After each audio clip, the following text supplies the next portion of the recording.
to be mad to settle here. Hi, Zizaran here with another video for the upcoming 325 League, and in this video I'm going to be covering some of the old returning League mechanics that have been leagues in the past and are now being made part of the core game. So we're going to cover Recombinators, the Kalandra's mirror mechanic, tattoos, how Sentinel works, and Wildwood pathing. First off, we're going to start with Recombinators. Now, there is some still mystery because they did say that it had been nerfed, but most of us are assuming that the only nerf, the way with you could get a special suffix when recombinating two items or a special prefix when recombinating two items. So that sounds like the only nerf, and other than that, we just don't know how accessible it is going to be. But I figured it would benefit people to talk a lot about how it used to work, because that is most likely the way it still works. So, PoEDB actually has a very useful page on this. Here you can see transferring bases with this, for example. It's a 66% chance to choose one mod. So let's say that you're trying to move a fractured. You could actually do that with one fractured mod on one thing and just a white item on the other. And you had a 66% chance to move it over. You could also have multiple fractures in Sentinel League. So that was kind of crazy. I don't know if we're going to be able to have that still. I kind of hope not, because it does make items get a little bit out of control, even though power is fun. It's a little bit too much power. So hoping you can't, but you would be able to then have like a ring with, you know, fractured life and fractured tier 1 chaos rest. So that remains to be seen. What I do love about Recombinators is that they are a huge item sink, because it is deleting one of the items. And if it doesn't get the mod you want, it's basically deleting both. The number one thing that Recombinators is super useful for is finding an item that maybe has some really good stats or drop only stats, like for example things from Delve, and moving that onto the perfect base. We could also move tier 1 spell suppression from a, you know, shield onto a armor base. So really powerful things like that. Now, you could not move influence. At least there was some limiting power there. Like for example, if you moved or combined a hunter influenced item with a non-influenced item, and there was some math on, let's say that both of the items had life, it had a really good chance to take the life. It does like average the item level and stuff, and there's some math there where you could force the item level of an item to be higher. Another thing that was really cool, and I can show this in my past video, was using this on corrupted items. Hoping we still have access to that. But here you can see that I have a very mediocre item on the right, but it has the 12% implicit and it has a cool anoint.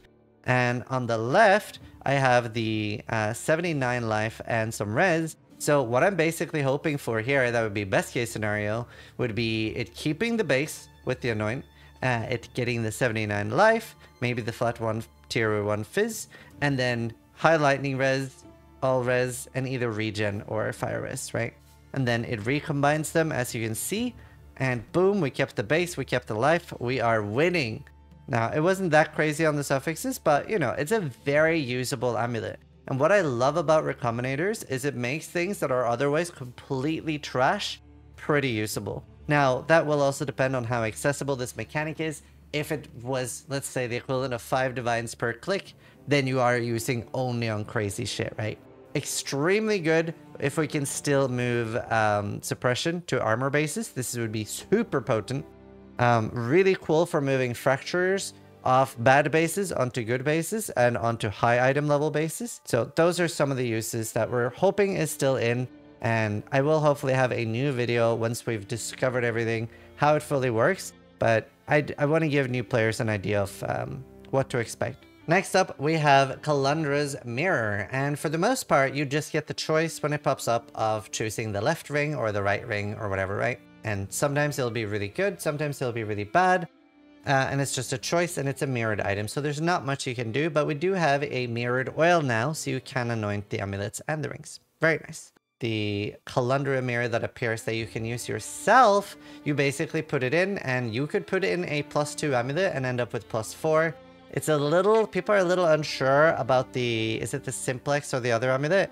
They're a little unsure if it'll go to +6 or if it'll go to +8, but either way, you know, there are some spicy things here you can do with rings and amulets. Honestly, even just like hoping to get, you know, 150 life and stuff on a ring could make it really crazy. And it does randomize the stats. Like some will be upsides, some will be downsides, and I think there's a smaller chance that it'll majorly be upsides. But there are some things that can be downsides that are upsides. So some examples of that is negative res can be really good for the Doriani's chest, right? You want as little lightning res as possible. And lower projectile speed can be really good for some builds, like for example, Spectral Helix. So with that in mind, then it becomes even easier to get good bad outcomes. So keep that in mind, and maybe you might not mind, you know, let's say you get a negative 12 fire res, but it's on a ring that has 165 life, 110 strength, 40 all res or 30 all res, whatever you can get. Like now we're cooking. So that is like a little bit of an idea on how to use that. It's pretty cool. Tattoos are still core in the game, or still back. I mean, they've been stringing tattoos along. They've been like part of the last league mechanic. Now they're part of this league mechanic.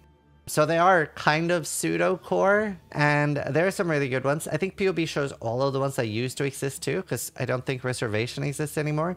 But and aura efficiency does not. Yeah, I don't think they work. But Chaos Res does, very big for patching out Chaos Res, and some things like All Res, etc. And some really nice one. And it basically converts the stat node into something else.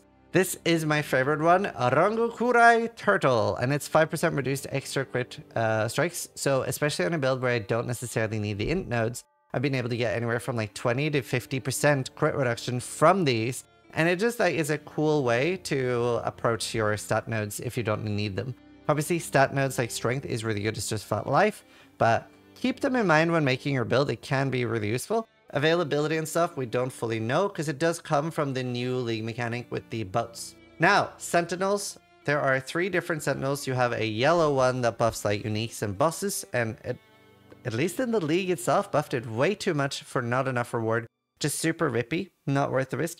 And the way the blue one works is it buffs everything in one blast. Everything gets really, really crazy loot. It gets really good danger. It will kill you.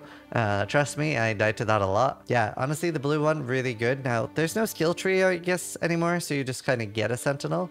So I don't know how that'll work in forms of power, but definitely a little worrisome. The red one, the way that works is it just keeps buffing things. So you're like running and clearing, and it'll keep buffing things. Now, the worrisome things about Sentinel, and I do want to issue a warning to hardcore players, is that it is incredibly rippy. And that's not so much the issue as the fact that you don't know which ones are incredibly rippy, because it picks a random number that you can't see, and it basically will buff one with 5% more damage and rewards and one with 500% more damage and rewards.